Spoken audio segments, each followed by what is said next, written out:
Essa é a segunda parte da entrevista com a infectologista doutora Cássia Godoy.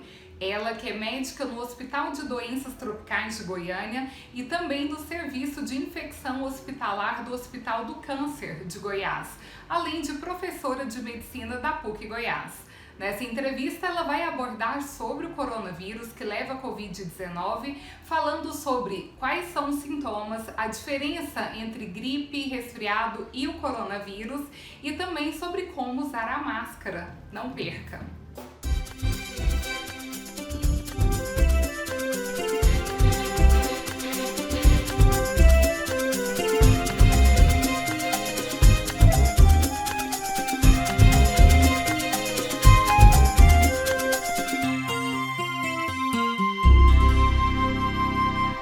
Doutora Cássia, fala pra gente quais são os sintomas do coronavírus e como a gente pode diferenciá-lo de uma gripe, de um resfriado e para não chegar aí aos postos de atendimento de saúde.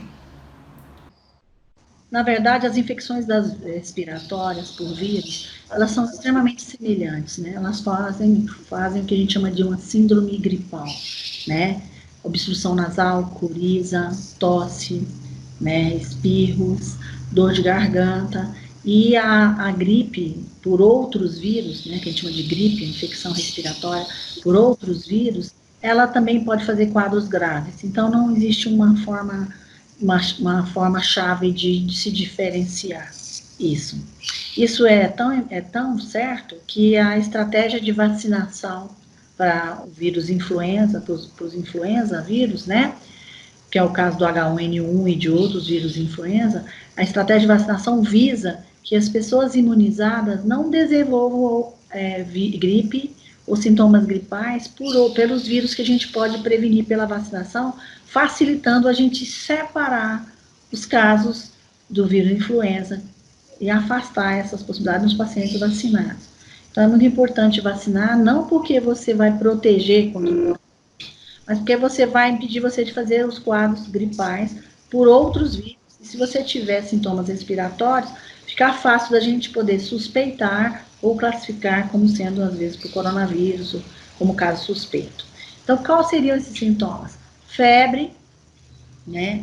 E aí, nem todas as pessoas são iguais, nem todo mundo faz febre alta, uma grande parte vai fazer febre lá depois do terceiro, quarto dia, começa com sintomas altos, não é tão importante igual na gripe pela influenza, que está muita obstrução, muita coriza, né? Os casos que ficam mais graves vão evoluir provavelmente com dificuldade respiratória em torno do depois do terceiro dia do quadro, tá bom?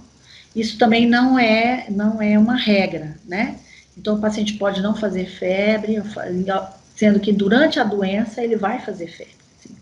Pode demorar a fazer febre lá para o terceiro dia, às vezes pode fazer febre baixa, tipo febre de 37, 37,5, tá certo? Não fazer febre tão alta, assim como alguém pode começar fazendo febre alta.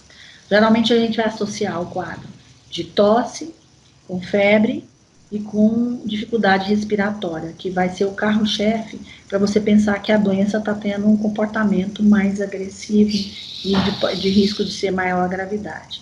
Então, o que vai acontecer? A grande maioria da população, 80% das pessoas, que vão estar pessoas rígidas, que não têm nenhuma comorbidade que agrave a doença, como é o caso do diabetes, da pressão alta, do paciente de câncer, que está, às vezes, em quimioterapia, do paciente de AIDS, que está com a imunidade baixa, tá? De pacientes que estão usando corticoide, né? Esses pacientes, o quadro costuma ser mais agressivo, mais grave neles. Então, os 80% vão fazer sintomas respiratórios, tipo gripais, e que, de uma maneira geral, precisam avaliar e, às vezes, até fazer exame, dependendo de qual contato que eles têm, mas a grande maioria vai ser mandada ir para casa, ficar de observação. O que vai ser orientado é que pacientes que comecem com um quadro suspeito, que passem a evoluir com prostração, o estado geral muito comprometido e dificuldade respiratória, esses pacientes têm que procurar assistência, porque corre o risco desses pacientes ter que ser internados, e às vezes até internados em unidades de terapia intensiva e precisar de assistência ventilatória. Porque o que nós vamos ver no coronavírus, na Covid, é uma pneumonia por vírus. quem deve usar máscara e se a gente for sair de casa, é importante fazer o uso da máscara também?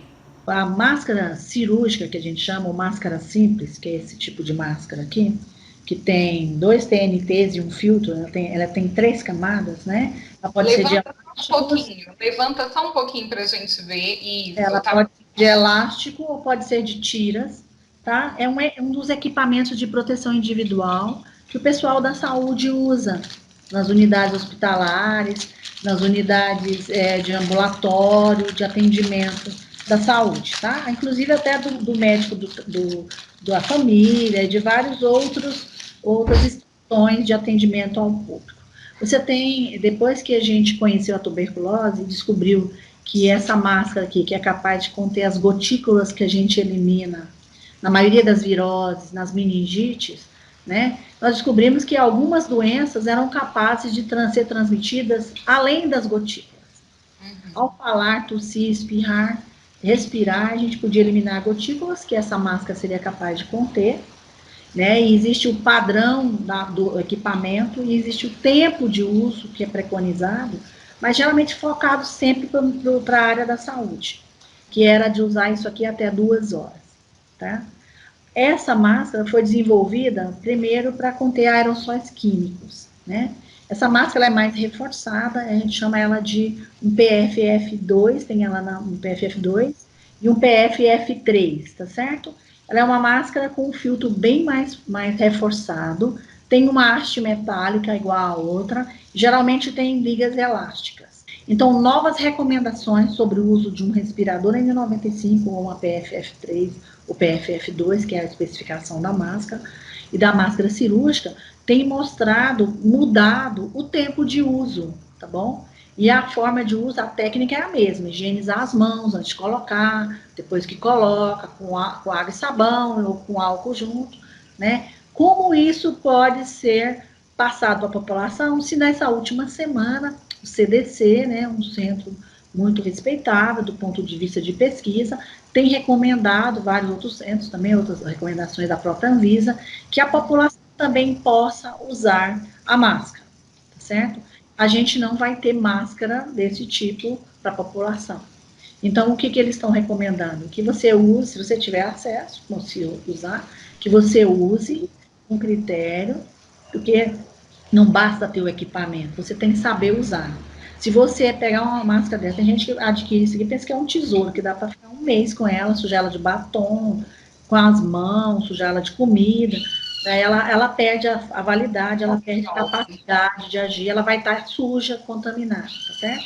Então, tudo isso, tanto as que nós temos nas unidades de saúde, como as que a população vai poder usar, a população vai poder usar a máscara de pano, a máscara de TNT que ele confeccionou, tá certo? É importante. Então pode fazer aquelas máscaras caseiras. Isso tem sido recomendado. Se fosse em outros momentos, que não esse de crise, pode ser que a gente faria recomendações diferentes para a população. Mas nessa situação, essa recomendação vai acontecer fora do habitual, que é você poder usar qualquer tecido para fazer a máscara, de preferência que possa ser lavável e que possa ter uma cobertura bem ampla na face. O objetivo é mais do que você não pegar o vírus, é você não eliminar as gotículas, tá certo? Então, todas as máscaras, tanto do pessoal da saúde, como o pessoal da população em geral, é importante que a máscara esteja em boas condições, que ela esteja limpa, que você higienize as mãos antes de colocar na sua face, não fique puxando do nariz, não ponha no queixo, não ponha no pescoço, porque não você pendura na orelha, fique pendurada na orelha, em lugar nenhum, não fique embolada, tá certo? Não, por quê? Porque ela vai perder a capacidade de fazer a proteção que você imagina, entendeu? Do que até mesmo a máscara. Porque se você ficar em casa, né, se você procurar ficar em casa, você não vai precisar de uma máscara para ficar em casa, né? Mas você vai ter lá disponível água e sabão o tempo inteiro, certo? Mesmo que você não consiga comprar um frasco de álcool gel ou não consiga comprar um frasco de álcool líquido, certo? Extremamente importante que a gente atente, não só agora, vamos aprender para ficar para o resto da vida, que é uma coisa que a gente tem aprendido quando é criança, né? Higienizar as mãos antes de se alimentar, higienizar os objetos, não ficar um comendo no prato com o talher do outro, no copo do outro, tá certo? Não ter a etiqueta respiratória também, que é você vai espirrar, vai tossir, proteger com o cotovelo, certo? Se você tiver lenços descartáveis, ou se você for o caso, não conseguir levar a mão para proteger, para não espirrar ou tossir em cima de alguém, você tem que imediatamente higienizar as mãos e remover essas secreções e o possível vírus ou outros vírus da gripe também. Essas medidas vão proteger contra qualquer tipo de infecção respiratória viral, a maioria das infecções respiratórias virais, tanto influenza, que a gente vacina, como outras gripes também. Então, o cuidado com a respiração, a higienização das mãos, ou a antisepsia das mãos com o álcool, e a etiqueta respiratória, são as principais medidas. E doutora Cássia, para a gente poder encerrar a nossa entrevista aqui para o canal, quais as suas orientações para quem está na quarentena? Porque vocês profissionais da saúde, né, estão trabalhando o tempo todo, inclusive até muito mais do que antes devido à demanda da pandemia. Quais as orientações para as pessoas que estão em casa?